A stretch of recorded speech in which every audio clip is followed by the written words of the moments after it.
Mesdames, Messieurs, bonsoir. Je suis Jean-Hugues Ambodo et dans le cadre du grand débat international, la toute première sortie de cette semaine, une grande question se pose. Iran, États-Unis qui maîtrisent réellement le jeu. Depuis plusieurs semaines, Washington hausse le ton face à Téhéran, menaces militaires, sanctions renforcées, pression diplomatique.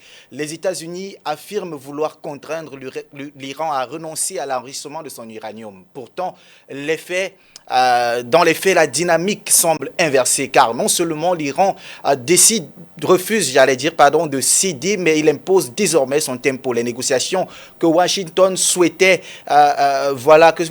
organiser en Turquie ont finalement eu lieu à Mascate, à Oman, un terrain choisi par Téhéran. Et au cœur de cette discussion, un message iranien clair: l'enrichissement nucléaire n'est pas négociable. Cette fermeté intervient dans un contexte régional déjà explosif. En mer Rouge, les Houthis, que les États-Unis accusent d'être soutenus par l'Iran, ont multiplié les actions militaires, allant jusqu'à contraindre la marine américaine à repositionner son porte-avions. Une situation qui alimente une question centrale: si des alliés de l'Iran peuvent défier la première puissance militaire mondiale, que révèle cela de l'équilibre réel des forces? Ce soir, le grand débat international interroge donc la portée stratégique de cette séquence entre l'Iran et les États-Unis. Les États-Unis ont-ils encore les moyens d'imposer leur volonté à l'Iran? L'Iran est-il en train de redessiner les règles du jeu géopolitique au Moyen-Orient? Et surtout, la poursuite de l'enrichissement de l'uranium annonce-t-il une volonté, annonce-t-elle une volonté assumée de se doter de l'arme nucléaire, ou s'agit-il d'un simple levier de dissuasion stratégique? Mesdames, Messieurs, voilà les enjeux autour desquels va tourner cette séquence de réflexion dans le cadre du grand débat international de ce jour. Vous nous rejoignez à l'instant, une fois de plus, bonsoir et bienvenue. Pour parler bien sûr des enjeux annoncés en introduction, nous allons recevoir sur ce plateau des experts de haut vol. Nous recevons notamment Gamal Abina. Gamal Abina, vous êtes journaliste, mais surtout analyste politique. Bonsoir et bienvenue. Merci pour l'invitation à nouveau. Voilà, à côté de Gamal, bien sûr, nous allons recevoir également au cours de cette émission Tarek Mamik, qui est journaliste d'investigation et directeur de France Maghreb 2. Nous commençons tout de suite avec vous, Gamal Abina, en attendant bien sûr que Tarek Mamik nous rejoigne. Les États-Unis, je le disais déjà en introduction, ont multiplié les avertissements contre l'Iran, mais il n'y a pas eu d'action décisive.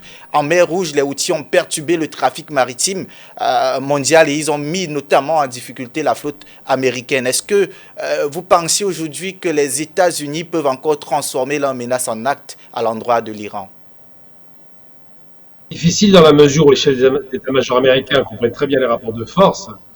L'Iran aujourd'hui est une grande puissance industrielle, on le sait depuis très longtemps. C'est un pays qui n'a jamais été colonisé, il faut le rappeler. C'est un pays qui est très souverain, qui est très fier de sa souveraineté, très fier de sa technologie, puisque c'est un pays qui alloue 10% de son budget annuel à la recherche scientifique fondamentale et à la recherche pratique et militaire. C'est un pays qui fait partie des 10 nations dans le monde qui ont réussi à lancer des satellites. C'est un lanceur de satellites. Donc, qui lance des satellites pour lancer des missiles longue portée. C'est un pays qui maîtrise des missiles effectivement hypersoniques, dont effectivement les Houthis en ont bénéficié, puisqu'ils n'ont pas les moyens de les fabriquer eux-mêmes. Et c'est un pays qui, sur le plan géostratégique, a complètement bousculé la donne. Avant, les guerres se faisaient essentiellement par l'aviation, on bombardait massivement, avec des porte-avions. On apportait les avions directement sur le territoire et on obtenait des résultats conséquents. Aujourd'hui, ça a changé parce que les missiles hypersoniques qui sont impossibles à être interceptés, on ne peut pas les arrêter. C'est-à-dire qu'ils ne sont pas interceptables, il n'y a aucun système de défense ou de contre-mesure qui pourrait venir à bout de leur impact. Et l'Iran dispose de capacités extrêmement sophistiquées aussi de repérage, puisqu'ils ont des satellites espions qui leur permettent de savoir exactement à l'instant T où se trouvent les navires, particulièrement les porte-avions. Or, un porte-avions, c'est la capacité de pouvoir porter la frappe sur un territoire à distance en étant à l'origine complètement protégé. Et aujourd'hui, même s'il y a des destroyers autour, effectivement, il est difficile pour les 34 sous-marins iraniens de venir détruire un porte-avions. En revanche, un missile hypersonique peut frapper un porte-avions et le couler. Or, ce serait la pire situation pour les Américains parce qu'un porte-avions en moyenne, c'est 5000 soldats. C'est au moins entre 20 et 50, voire plus d'avions. Et surtout, c'est une capacité logistique complètement perdue si jamais ils perdent un porte-avions. C'est des milliards qui sautent. Mais c'est une capacité offensive qui est remise en question. Il y a les bases américaines dans la région, il y a les porte-avions. Si les porte-avions ne peuvent pas faire face ne peuvent pas attaquer en se déplaçant et en étant en sécurité, il ne resterait plus que les bases américaines. Or, les bases américaines, eux aussi, sont par définition fixes et que la fixité de ces bases les rend fragiles. Donc tout ça donne le sentiment que l'Iran a complètement rabattu les cartes. Ils ont inventé un concept de drone nouveau qu'on appelle le drone Shahid, qui signifie en arabe un drone martyr, qui est destiné à être une sorte de drone missile guidé, mais déplaçable, qui n'a pas de trajectoire balistique, qui peut être envoyé n'importe où et créer des dégâts considérables. On l'a pu le constater à partir de 2022 en guerre en Ukraine, où les Russes qui étaient mis en difficulté ont été largement favorisés grâce à la possession de ces fameux drones Shahid dont maintenant tout le monde s'inspire. Donc les Iraniens ont plus d'un tour dans leur carte, ont plus d'un moyen pour se défendre. Ils ne pourront pas évidemment vaincre une armée américaine, mais ils pourront lui faire extrêmement mal, surtout rebattre complètement les rapports de force internationaux en invalidant l'usage des porte-avions, puisqu'un pays qui maîtrise l'hypersonique n'a pas besoin de porte-avions. Donc tout ça fait que les États-Unis se voient en difficulté, ont peur effectivement qu'un porte-avions soit coulé, ce serait vraiment un traumatisme pour la grande puissance américaine, et surtout, ça démontrerait que la guerre de papa, l'ancienne guerre, la guerre des porte-avions, la guerre des grands navires qu'on envoyait dans la mer, qui donnait une possession des océans, n'existe plus. Aujourd'hui, les nouvelles guerres sont les guerres des drones, qu'ils soient d'ailleurs marins, sous-marins, aériens, les guerres des missiles longue portée, avec des vitesses extrêmement ahurissantes. Quand on parle d'un missile qui va à Mach 1, Mach 2, Mach 3, Mach 1, c'est plus de 900 km/h. Ben vous avez Mach 13, 14, 15, 16, même pour certains pays. L'Iran maintenant maîtrise les missiles Mach 12. C'est-à-dire qu'ils vont 12 fois la vitesse du son. Donc qui sont totalement ininterceptables. Les États-Unis en ont conscience et sont très en retard dans la technologie des missiles hypersoniques. Donc à tout point de vue, les Américains sont inquiets parce que les Iraniens ont fait montre d'une vraie force de frappe face aux sionistes quand ils ont frappé Israël, et feront la même chose aux Américains s'ils devaient être attaqués.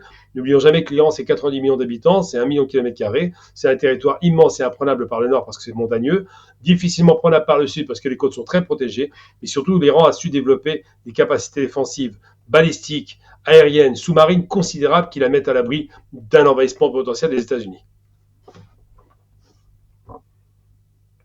Gamal, vous avez parlé dans votre intervention justement de porte-avions, de cette capacité de l'Iran à empêcher l'utilisation des porte-avions. Tout un porte-avions américain contraint de se replier. Et là, je parle bien sûr de ce fait attribué aux outils qui sont justement présentés par Washington comme étant financés ou alors soutenus par l'Iran. Sommes-nous en train d'assister, Gamal Abina, à une érosion concrète des capacités de coercition militaire des États-Unis?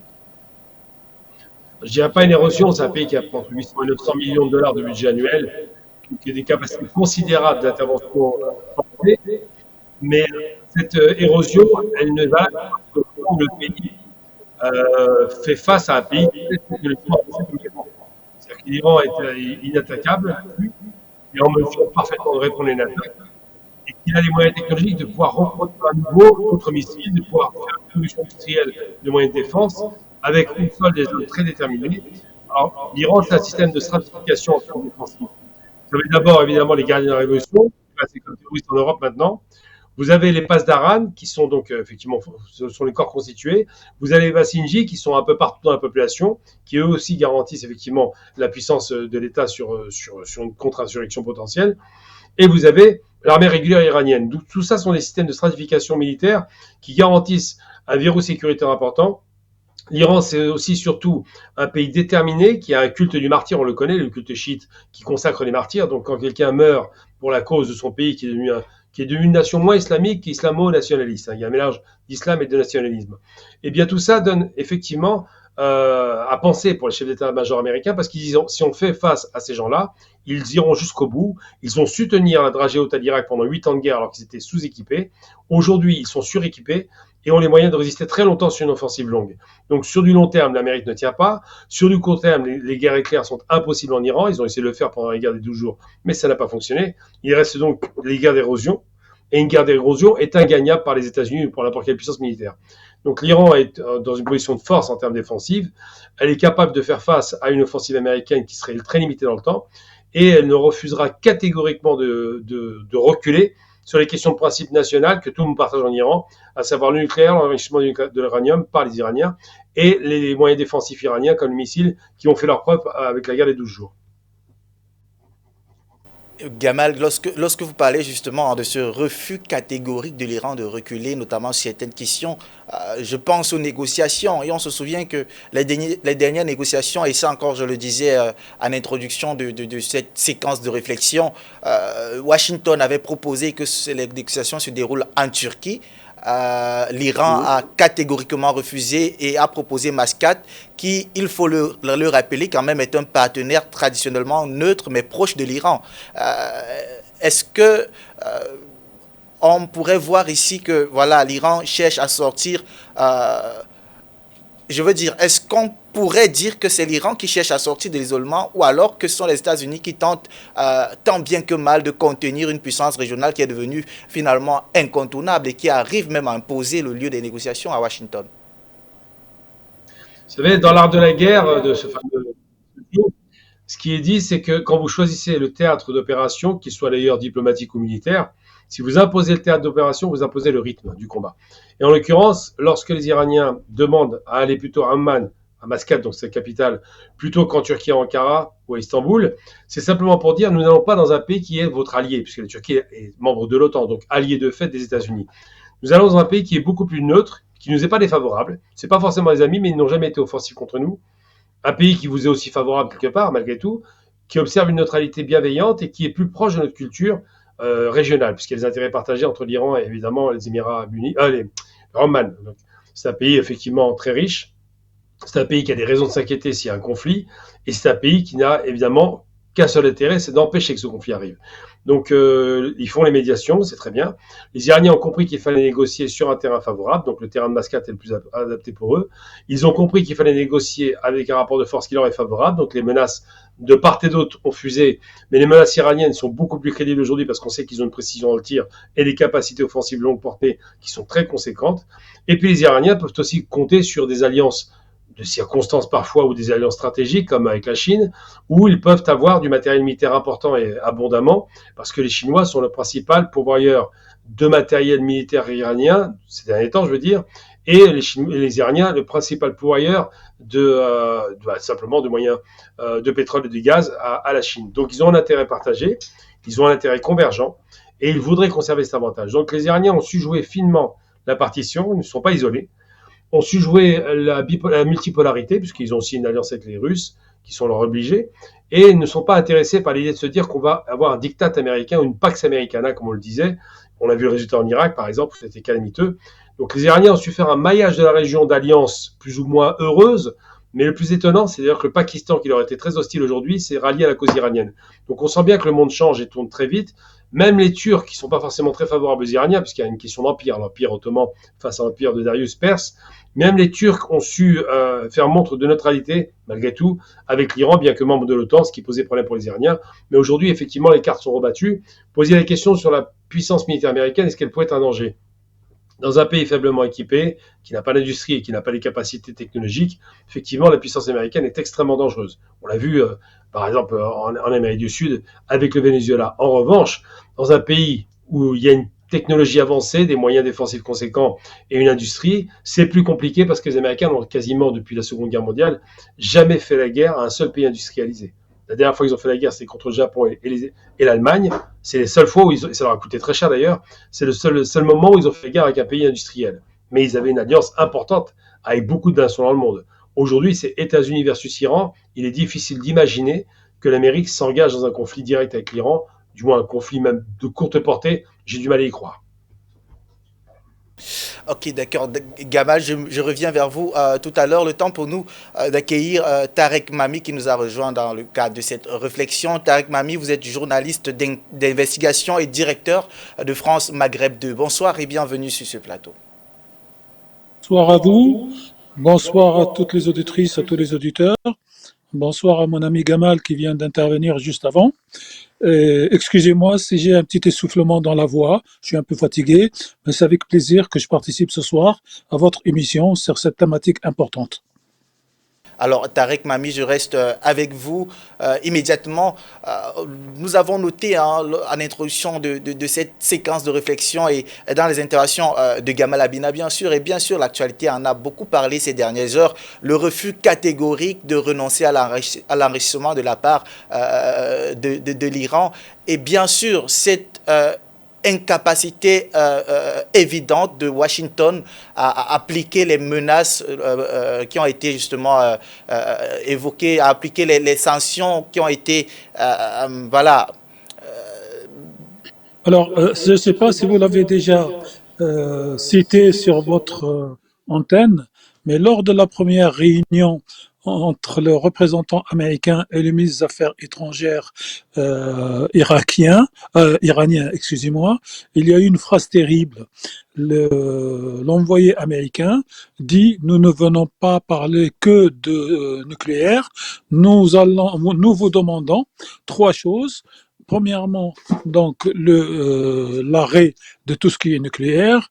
Deuxièmement, la limitation de vos missiles à une distance qui ne peut pas dépasser 400 km, c'est-à-dire à la limite à l'intérieur de l'Iran, et pas les 2000 km que ces missiles font pour atteindre donc le cœur de l'entité sioniste. Et troisièmement, le fait d'arrêter tout soutien à vos proxys, en clair le Houthi, le Hezbollah, les milices irakiennes.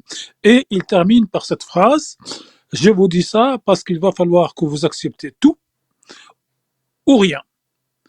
Et la réponse par communiqué qui va être publié le lendemain, mais la réponse sur place a été: dans ce cas, c'est rien.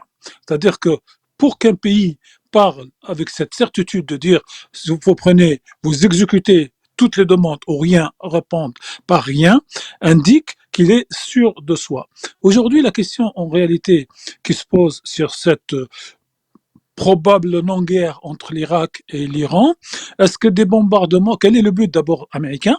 Si c'est pour changer le régime, la réponse est non, puisque les manifestations monstres des Iraniens ont prouvé que la population soutient encore majoritairement le régime en place, surtout qu'il y a une tentative de révolution dite donc de couleur, et que dans deux pays du monde, au moins, notamment le Canada, il y a eu dans les manifestations anti-régime iranien les photos du Shah et surtout des drapeaux israéliens. Et les téléspectateurs donc iraniens ont vu ces drapeaux et ont compris de quoi il s'agit. Donc il ne s'agit pas d'une révolte sociale, il s'agit d'une tentative de changement de régime. Et donc à partir de là, l'opinion publique s'est retournée, et à partir de là, si vous voulez, vient la vraie question pour moi: est-ce qu'en bombardant un pays, on peut, faire changer le régime, deux, et surtout, donc détruire les capacités militaires d'un pays comme l'Iran? Ma réponse est bien sûr non. Pour éventuellement faire changer le régime, faire tomber le régime ou faire quelque chose de grave en Iran, il faut envoyer des soldats par terre pour occuper le pays. Or, aujourd'hui, l'Iran, c'est quand même plus de 80 millions d'habitants. Il faut combien de soldats, combien de temps de guerre pour faire ça? Donc, ces éléments me permettent de dire qu'il est peu probable qu'il y ait une guerre dans le vrai sens du terme, peut-être un bombardement ou deux de loin, américain, juste pour satisfaire les désirata d'Israël. Mais à ceci, je réponds que les Iraniens ont dit que tout début de bombardement signifiait pour eux une guerre totale ouverte et un bombardement donc d'Israël sur 80 points qui ont déjà été fixés. Ce deuxième élément me permet de dire que je vois mal une guerre entre l'Iran et entre les États-Unis et l'Iran. Troisième point très important: vous n'êtes pas sans savoir qu'au début des manifestations sociales, comment ça s'appelle, le satellite Starlink a inondé le ciel iranien, et donc le Starlink qui appartient à M. Musk. Il se trouve que les satellites Starlink ont inondé depuis 4 ans le ciel ukrainien, et que les Russes n'avaient pas trouvé la solution pour neutraliser ce satellite pour pouvoir donc mener leurs opérations militaires. Or, et c'est une surprise, voire plus grande surprise, c'est que quand j'ai vu l'information au départ que je vais vous donner, j'ai commencé à chercher dans la presse occidentale. Je me suis dit, ça doit être du bluff, ça doit être de la propagande iranienne. Qu'est-ce qui s'est passé? En une dizaine de jours, les Iraniens ont pu mettre hors d'état de nuire les satellites Starlink et couper donc les sources d'alimentation. Je ne veux pas vous raconter la totalité de l'histoire, comment ça s'est passé, mais en gros, en plusieurs mois, Starlink a fait rentrer clandestinement dans le territoire plus de 2000 satellites qui ont donc permis aux différents agents du Mossad israélien et de la CIA américaine, donc de faire un maillage du pays. Et en 10 jours, ils ont été neutralisés. Par la suite, et extraordinaire, c'est que les Iraniens ont envoyé le mode de démantèlement des satellites aux Russes qui commencent à l'utiliser en Ukraine. Donc quand vous avez ces éléments, ça veut dire non seulement que l'Iran aujourd'hui a les moyens de se défendre, mais qu'elle est dans une guerre cyber, dans une guerre d'informatique, qui fait que les Américains comprennent très bien ce langage de la force et hésitent avant d'aller dans cette guerre. En fait, les Américains n'ont pas fondamentalement pour but d'attaquer donc l'Iran, mais ils sont tenus entre guillemets par Israël, et donc c'est pour faire plaisir à Israël qu'ils veulent bombarder à défaut de trouver un accord. Et toute la problématique, donc aujourd'hui, qui est le maître de qui? Est-ce que ce sont les Israéliens qui contrôlent le pouvoir américain, ou est-ce que c'est le pouvoir américain qui est capable aujourd'hui donc de dire non à Israël? Toute la problématique part de là, surtout que la société américaine aujourd'hui, en tout cas, très majoritairement, environ 70% de ceux qui sont âgés de moins de 30 ans sont aujourd'hui prioritairement anti-israéliens et pro-palestiniens.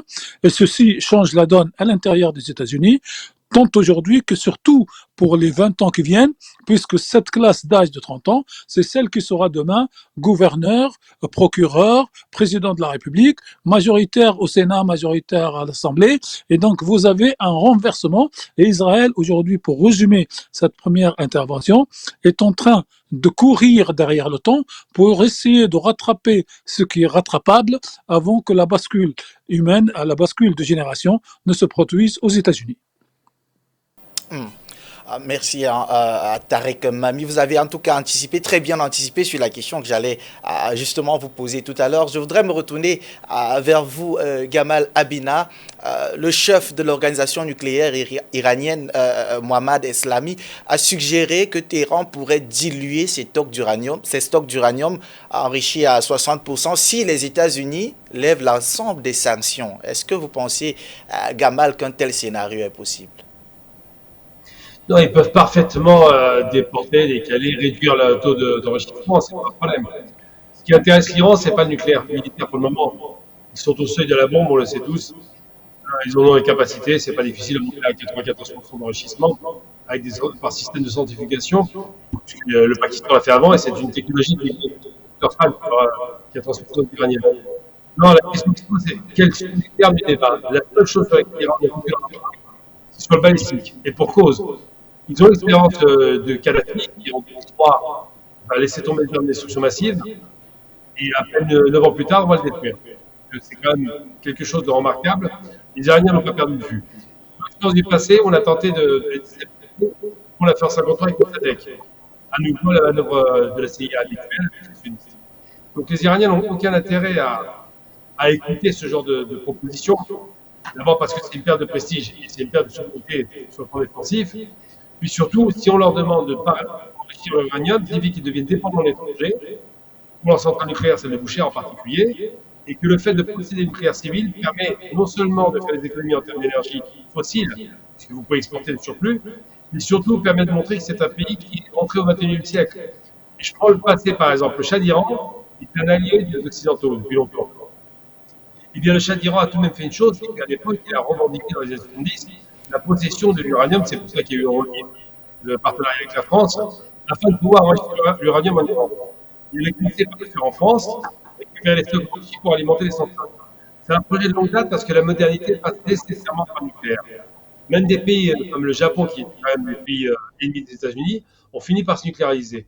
Donc il faut bien comprendre que le rapport entre souveraineté, prestige national, technologie, parce que c'est quand même un gain technologique extraordinaire, et un pays qui revendique effectivement son indépendance, donc ce nationalisme iranien ou perse, on va l'appeler comme ça, tous ces éléments-là fondent la logique iranienne aujourd'hui qui dit nous ne reculerons pas.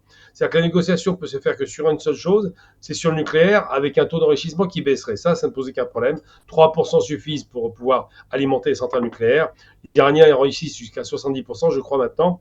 Donc effectivement, ce seuil nucléaire, qui est un seuil psychologique, pour arriver au nucléaire militaire, ils sont prêts à le concéder. Parce que l'accord à l'époque 5+1 qui avait été négocié entre les États-Unis, l'Allemagne et l'Iran, cet accord-là avait abouti. Et cet accord-là est en contrepartie d'une levée des sanctions. Ce qui pose problème à l'Iran aujourd'hui, c'est qu'il y a une attaque sur la monnaie, on l'a bien vu, 40% de chute de la valeur de la monnaie iranienne, qu'il y a une attaque sur l'économie, on empêche les Iraniens de faire du commerce à l'international, une attaque sur l'économie, on empêche les sociétés internationales de venir investir en Iran parce qu'il y a la loi d'Amato-Kennedy qui sanctionne les sociétés qui vont investir plus de 15 millions de dollars, je crois que c'est un chiffre comme ça. Donc on attaque systématiquement toute initiative d'émancipation de l'Iran par la voie économique, ce qui crée effectivement, on l'a bien vu, des tensions sociales à l'intérieur du pays, parce que forcément, que ce soit le bazar de Téhéran, les bazaris qui n'étaient pas contents, que ce soit la bourgeoisie qui voudrait s'occidentaliser, que ce soit la population la plus pauvre qui voit ses économies fondre comme neige au soleil dans les comptes, puisque 40% d'inflation, c'est donc 40% de pouvoir d'achat qui chute, tout ça crée des tensions internes et externes importantes, et les Iraniens veulent sortir par le haut, en ayant d'abord conserver cette légitime possibilité d'avoir des missiles qui est parfaitement légale. Hein. Il n'y a aucun pays au monde, enfin il n'y a aucune loi internationale qui interdit aux Iraniens d'avoir des missiles qui vont même à 12 000 km. Et à côté de ça, cette indépendance énergétique qui consiste à dire nous enrichissons notre propre uranium pour alimenter nos propres centrales nucléaires et nous n'accepterons jamais qu'on nous retire ce droit-là.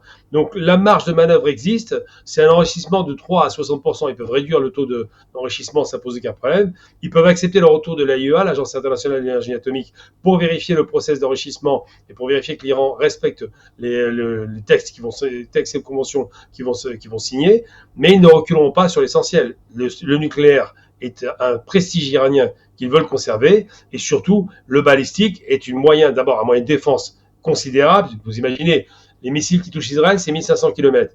Comme par hasard, les États-Unis normalement descendent leur portée à 400 km. 400 km, c'est pour être dans le territoire iranien.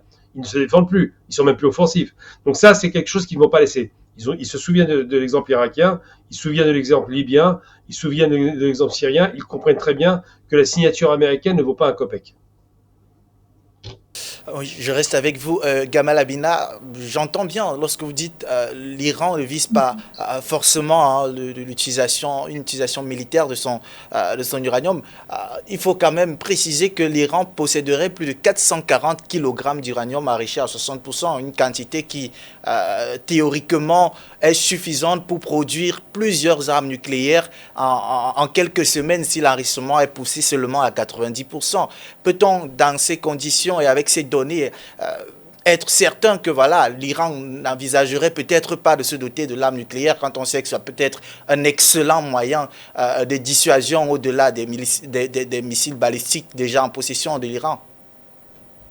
Étrangement, quand l'Inde possède l'arme nucléaire et que le Pakistan lui envoie tout part, on ne trouve pas grand-chose à redire. Parce que l'Inde et le Pakistan étaient alliés traditionnels des États-Unis. Le Pakistan récemment. Et ce qui se passe, c'est qu'on le reproche à l'Iran parce qu'ils sont anti-sionistes et anti-impérialistes. Donc là, c'est plus problématique. L'Inde n'est pas un pays anti-impérialiste, malheureusement, c'est comme ça. Le Pakistan est un pays qui n'a pas les moyens de façon de porter sa bombe ailleurs que sur son territoire.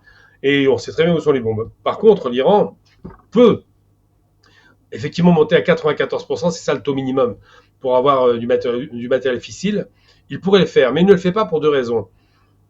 On appelle ça un seuil psychologique.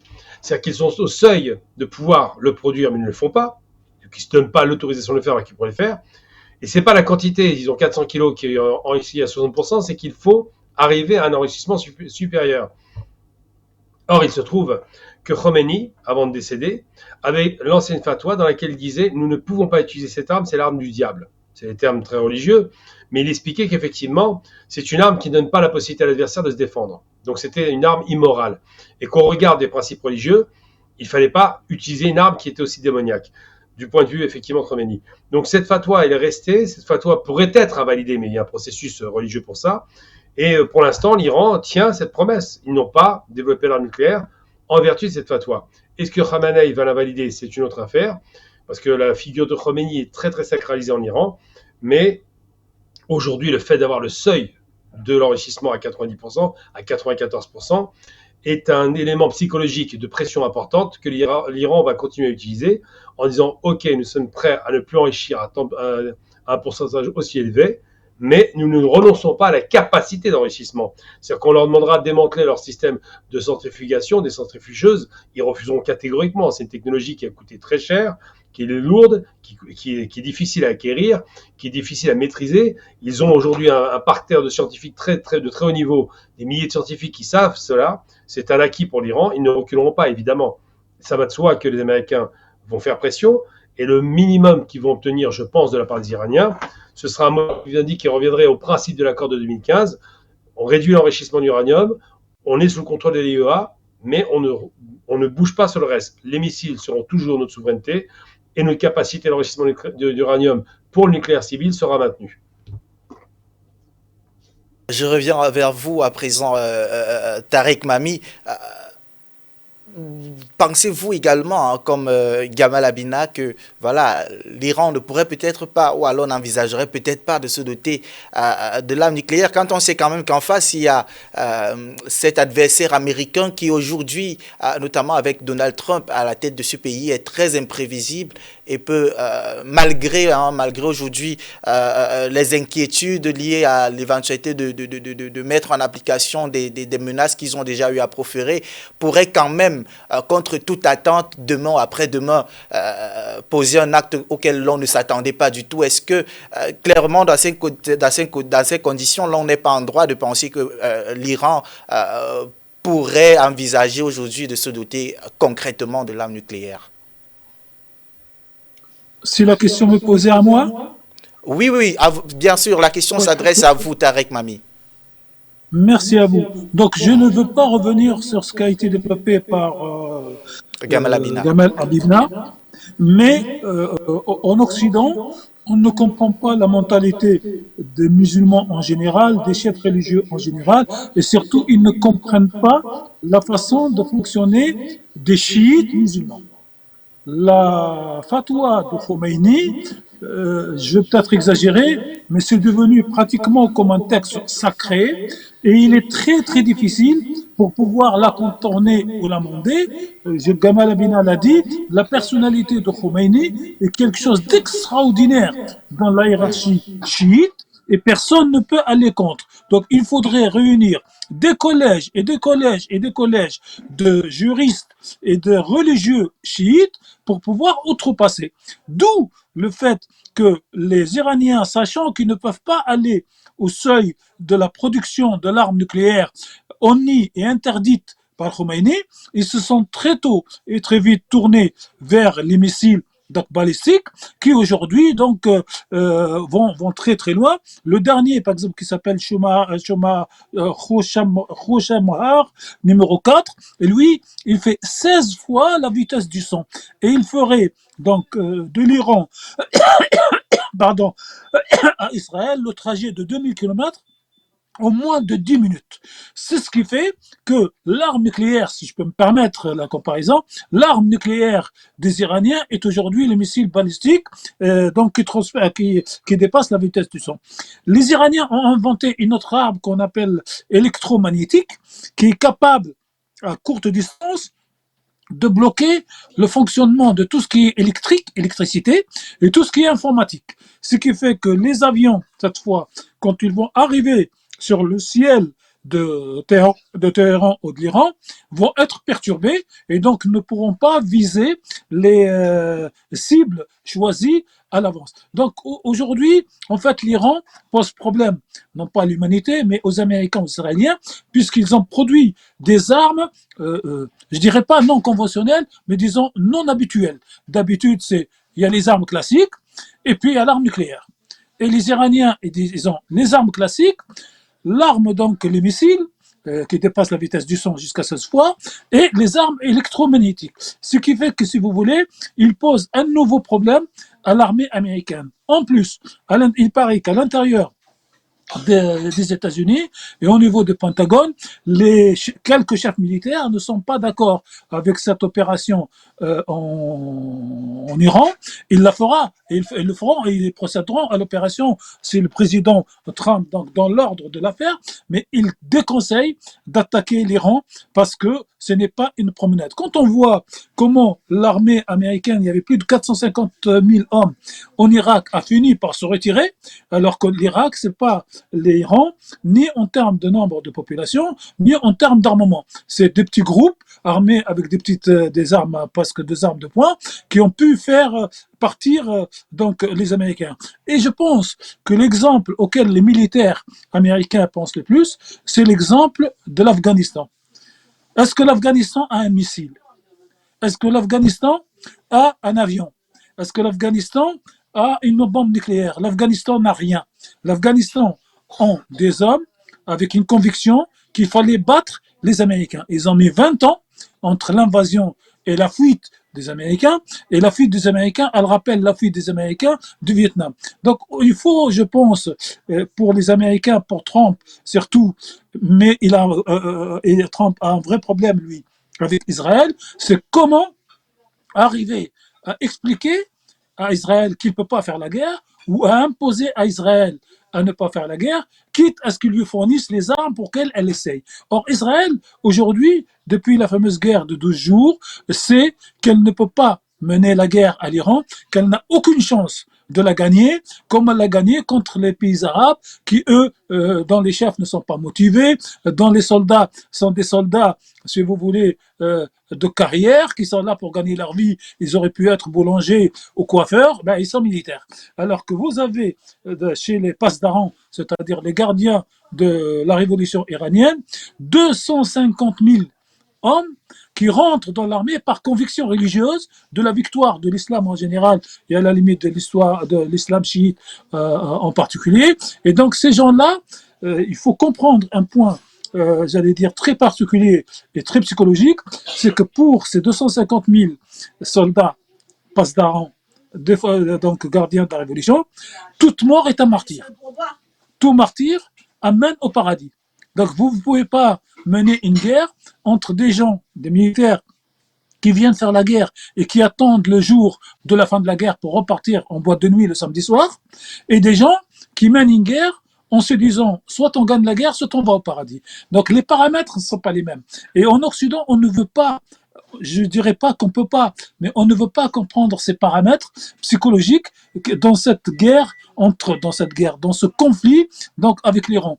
Et l'Iran aujourd'hui a maillé quand même ses relations avec des gens, avec des pays qui n'étaient pas très favorables. Aujourd'hui, vous avez l'Arabie Saoudite pour des raisons personnelles qui ne veut pas que l'Amérique attaque l'Iran. Vous avez très exactement la même chose avec la Turquie, alors que la Turquie a mené deux guerres contre les Perses et n'aime pas les Perses. Mais aujourd'hui, il se retrouve du côté des Perses. Vous avez les Pakistanais, où il y a plusieurs ethnies, dont certains donc, sont réprimés en Iran, la même chose. Et vous avez surtout, aujourd'hui, la conviction des Chinois et des Russes, pour qui la chute de l'Iran signifie la fin du BRICS. Et donc, si vous voulez, est-ce qu'aujourd'hui, le président russe et le président chinois sont prêts à sacrifier les BRICS pour faire plaisir à Israël ou pour faire plaisir aux États-Unis? La réponse est non, encore une fois. D'où, encore pour la troisième fois, je pense qu'il n'y aura pas de guerre dans le sens classique entre l'Iran et les États-Unis, et que les États-Unis ne mèneront pas une guerre contre l'Iran.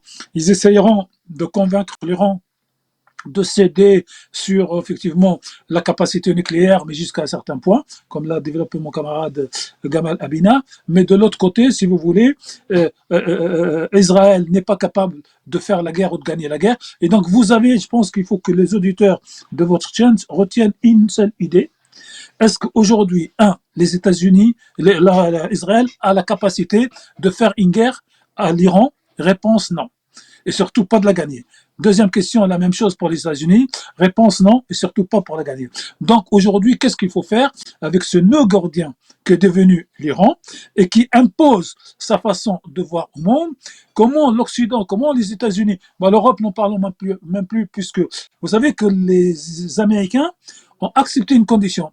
La négociation ne se fait que entre l'Iran et les États-Unis. C'est-à-dire que le 5+1 est mort. C'est-à-dire que la France n'existe pas, l'Allemagne n'existe pas, la Grande-Bretagne n'existe pas, aucun pays n'existe. Donc déjà, ça, on ne le voit pas beaucoup, mais ça, c'est déjà une victoire iranienne dans cette bataille. Et la deuxième bataille, c'est que les Iraniens ne vont pas céder sur l'essentiel, ils vont peut-être laisser passer un minimum de choses pour que Trump ne perde pas la face, pour que les Américains ne perdent pas la face, mais à mon sens, encore une fois, il n'y aura pas de guerre parce que cette guerre n'est pas menable et n'est pas gagnable. Cette guerre ne peut pas être gagnée par les Américains. Encore une fois, pour gagner une guerre aujourd'hui, il faut aller sur le terrain, occuper le terrain. Ni les Israéliens n'ont la capacité et surtout, par quelles frontières ils vont passer. Ils ne peuvent pas passer par l'Irak. Ils ne peuvent pas passer par la mer, ils ne vont pas passer par la mer Caspienne que l'Iran partage avec la Russie. Donc il n'y a pas de port de secours. On n'est pas à l'époque de l'attaque de l'Irak, quand l'Irak était affaibli, quand l'Irak n'avait pas donc de capacité et quand l'Irak avait tous les pays arabes contre elle, y compris l'Arabie Saoudite et le Qatar, où ont été installés les avions pour bombarder l'Irak. Donc, à mon sens, on va rester dans ce no man's land où les uns et les autres discuteront, attireront les délais jusqu'à ce qu'il y ait quelque chose qui se produise, peut-être l'effondrement d'Israël dans le sens politique, peut-être les prochaines élections en Israël qui auront lieu soit par anticipation, soit en octobre, et la chute de de Netanyahou. On ne sait pas comment ça va se terminer, mais ça ne peut pas se terminer par une guerre. D'accord. Gamal Abina, je reviens vers vous à présent.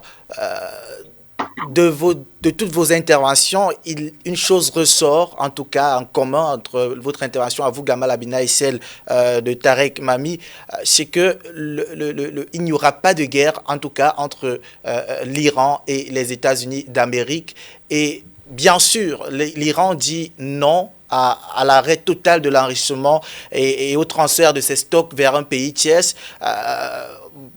Même si Washington continue quand même d'exiger que les discussions incluent les missiles balistiques et le soutien aux milices régionales, la question qui se pose, Gamal Abina, c'est qu'est-ce que Washington peut clairement obtenir finalement de l'Iran dans ces négociations, puisque il n'y aura pas de toute façon de guerre. Washington ne va pas pouvoir mettre à exécution ses menaces à l'endroit de l'Iran.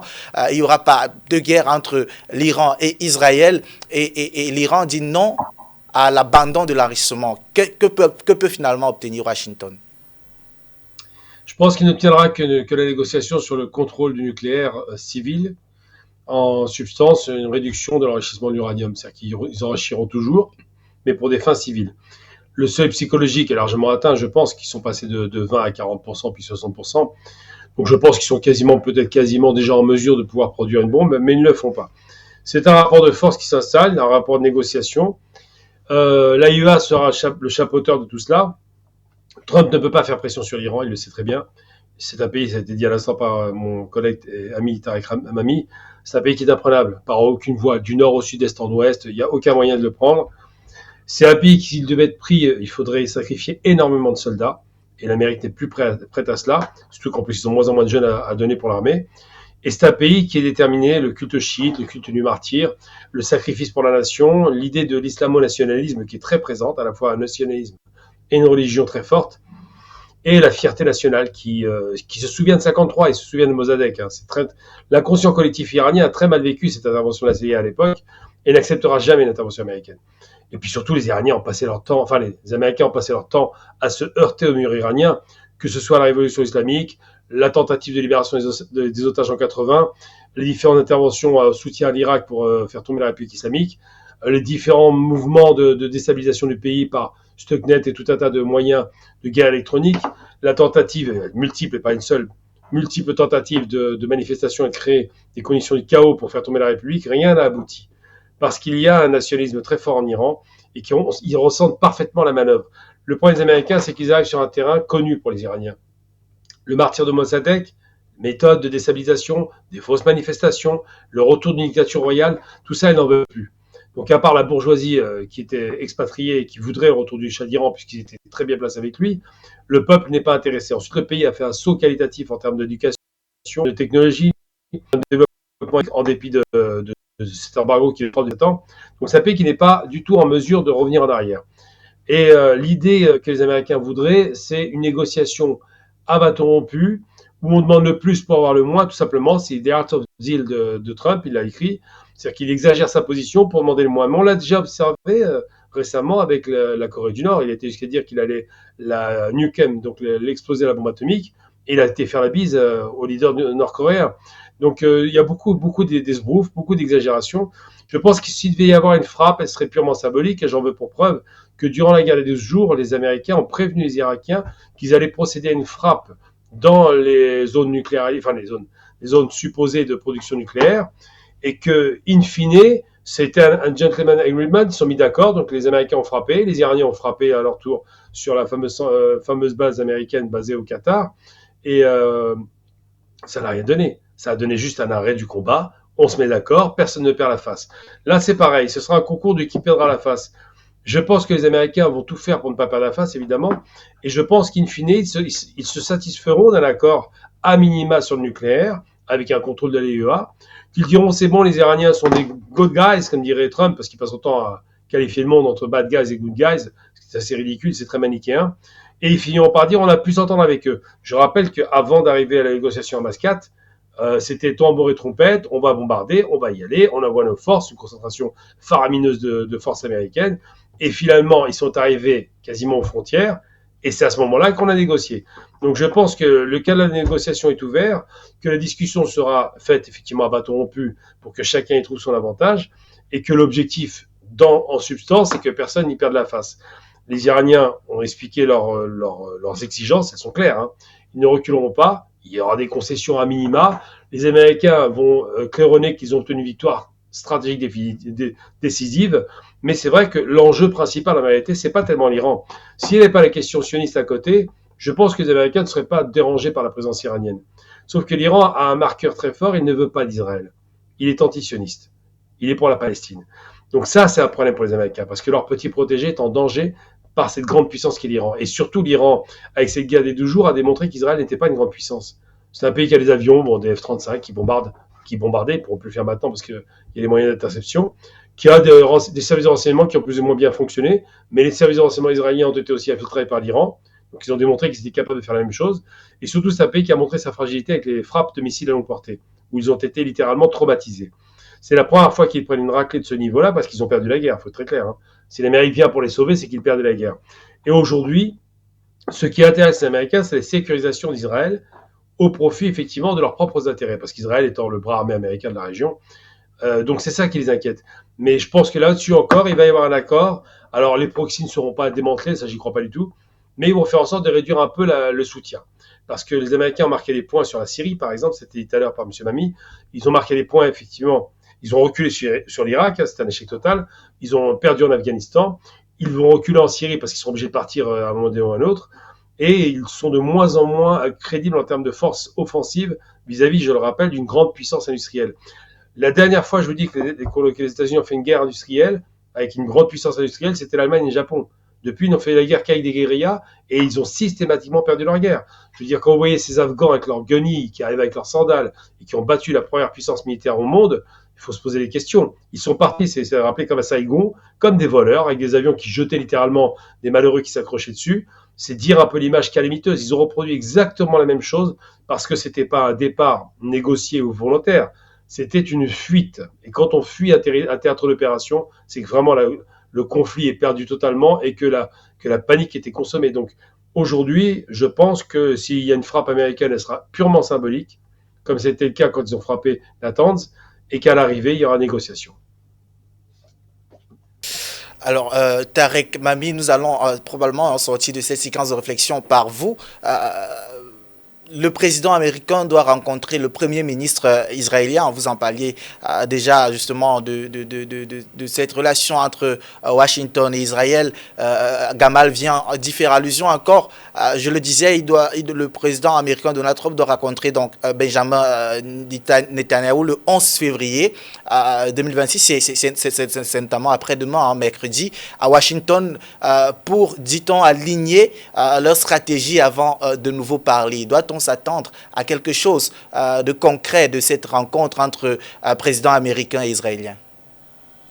Je reprendrai ma boutade de tout à l'heure. Aujourd'hui, qui commande qui? Est-ce que Israël est le 51e république ou gouvernorat américain, ou est-ce que toutes les États-Unis sont une dépendance de petit Israël? Toute la question, elle est là. Deuxième chose, cette date que vous venez de donner d'après-demain, donc le 11, est une date très très avancée parce que normalement la réunion était prévue pour la fin du mois de février. Ça veut dire que, comme on dit en Suisse, il y a le feu au lac et donc il faut parler tout de suite comment faire. Donc je pense effectivement, encore une fois, qu'il n'y aura pas de guerre dans le sens classique.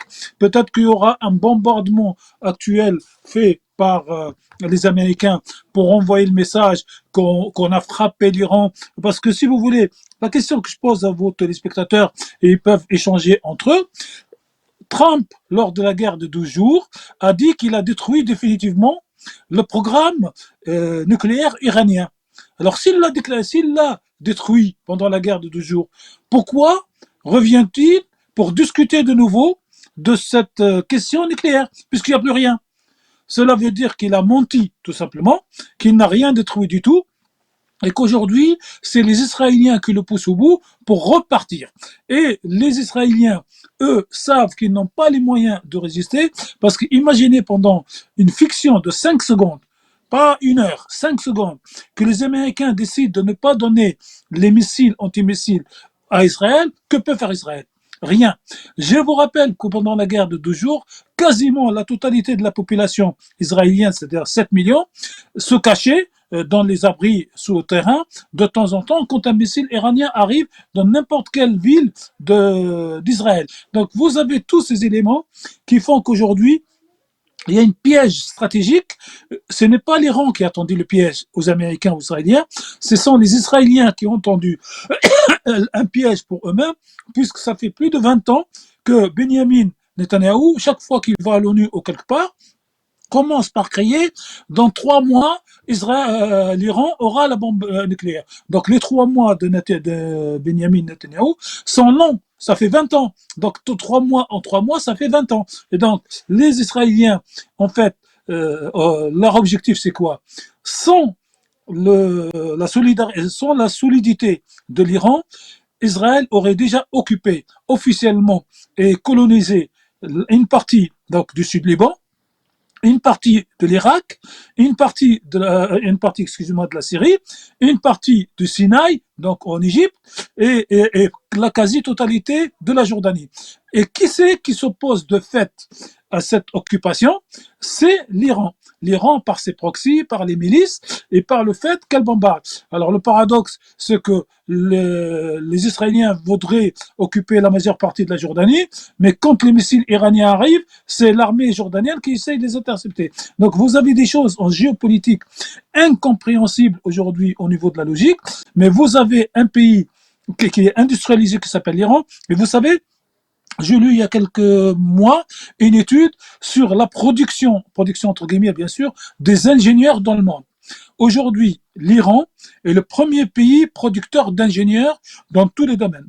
Vous avez autre chose pour des musulmans censés réprimer la femme, ne pas lui donner de statut et tout le tralala. À l'université iranienne aujourd'hui, vous avez 63% des étudiants qui sont des étudiantes. Donc, ce sont des femmes. Et aujourd'hui, les Israéliens, éventuellement les Américains, peuvent tuer autant d'ingénieurs nucléaires qui le voudraient. Ce n'est pas comme en Irak, quand on a tué le 2000 ou le 2500 ingénieurs et qu'on a rapatrié la moitié, qu'on a amené aux États-Unis, comme on a fait avec Einstein, l'Allemand, qu'on a donc expatrié de l'Allemagne pour qu'il devienne grand, j'allais dire, technicien et grand ingénieur américain. Aujourd'hui, vous pouvez tuer autant, en tout cas les Américains peuvent tuer autant d'ingénieurs, c'est comme des pépites, c'est pas comme des pépites, mais c'est comme des pupilles de la nation, on en tue un, on en fabrique 10. Donc la maîtrise de nucléaire par les Iraniens est une science, j'allais dire, acquise entre les mains des Iraniens, et donc ils ne lâcheront pas ce savoir. Et autre chose, en complément de ce qu'a dit M. Gamal Abina, c'est que pour les Iraniens, le nucléaire est une technique, est un savoir, est une science. Et donc dire à un pays scientifique, vous arrêtez donc l'exploitation du nucléaire, ça veut dire de redevenir ignorant d'une science que vous avez acquise. Aucun peuple au monde, quand il a les moyens, ne peut, si vous voulez, se retirer d'une science qu'il maîtrise.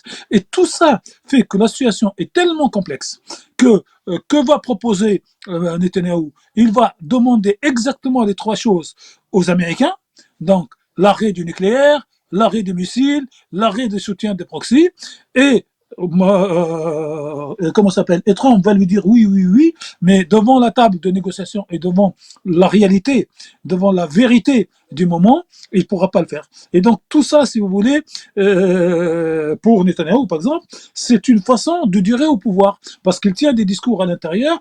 Je suis le seul capable de mater l'Iran.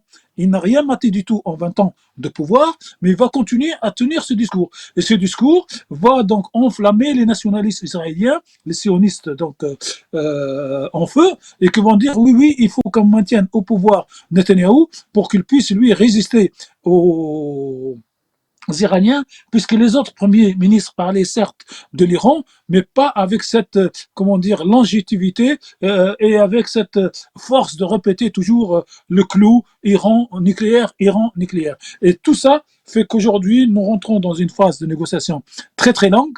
Et je répète, ce qui me semble le plus important, c'est que pour la Chine et pour la Russie, un peu moins pour la Turquie et pour le Pakistan, mais pour les deux premiers, laisser tomber l'Iran, c'est perdre toute crédibilité à travers le monde, que ce soit en Amérique du Sud, que ce soit en Asie, que ce soit en Afrique, et ils ne pourront plus, si vous voulez, continuer à pouvoir agrandir leur ligne commerciale, leur ligne militaire, s'ils laissaient tomber l'Iran et si l'Iran tombait.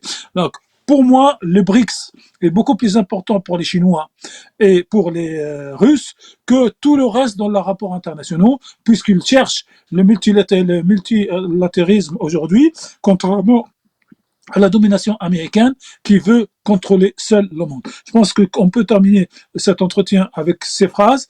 Il n'y aura probablement pas de guerre dans le sens classique. Il y aura peut-être une frappe. L'Iran ne reculera pas sur son nucléaire et gardera ses 3% ou ses 5%, parce que c'est à la fois une aide scientifique pour le développement du pays et c'est aussi comment dire, un outil pour remplacer demain le pétrole, pour faire tourner les centrales nucléaires pour l'électricité et pour les besoins de l'industrie. Tout ça fait que c'est un nœud gordien, encore une fois. C'est une problématique qui ne peut pas être résolue, c'est pas 2 plus 2 égale 4. Et la guerre de 12 jours a donné une petite preuve. On ne va pas rappeler ce que les Israéliens ont perdu. Vous savez qu'aucune image n'est sortie d'Israël, parce que psychologiquement, sortir des images de destruction des installations, notamment l'Institut Weizmann, qui est donc la fleur de l'industrie israélienne, donnerait raison à l'Iran. Et on peut le dire ici, sans tourner autour du pot, que c'est l'Iran qui a gagné cette guerre de 12 jours, que c'est Israël qui a perdu la guerre de 12 jours, qu'en définitive, le fait que les Américains informent les Iraniens avant de bombarder les trois sites nucléaires et que les Iraniens donc préviennent les Américains avant de bombarder la base d'Al-Hadid au Qatar pour que les Américains retirent tous les soldats et l'essentiel du matériel, signifie que l'Iran d'aujourd'hui n'est pas l'Irak de Saddam Hussein. Et encore une dernière fois, je veux dire, si des gens comme les Afghans ont gagné la guerre, ne serait-ce qu'au bout de 20 ans, ce n'est pas les Américains qui vont gagner la guerre au bout de quelques jours en Iran. D'accord, merci. C'est en tout cas, c'est sur votre intervention en tout cas que nous allons refermer cette séquence de réflexion dans le cadre de ce grand débat international. Je rappelle, Tariq Mami, que vous êtes journaliste d'investigation, directeur de France Maghreb 2. À vos côtés, nous avions également, dans le cadre de cette réflexion, Gamal Abina, journaliste et analyste politique. Merci à vous, cher monsieur, d'avoir participé, d'avoir pris part à cette séquence de réflexion. Merci également à vous, très chers téléspectateurs et internautes, d'avoir suivi cette séquence de réflexion de bout en bout. Prenez rendez-vous demain pour le grand débat africain, toujours sur Afrique Internationale. Et bien sûr, portez-vous bien. Bonsoir. Bonsoir.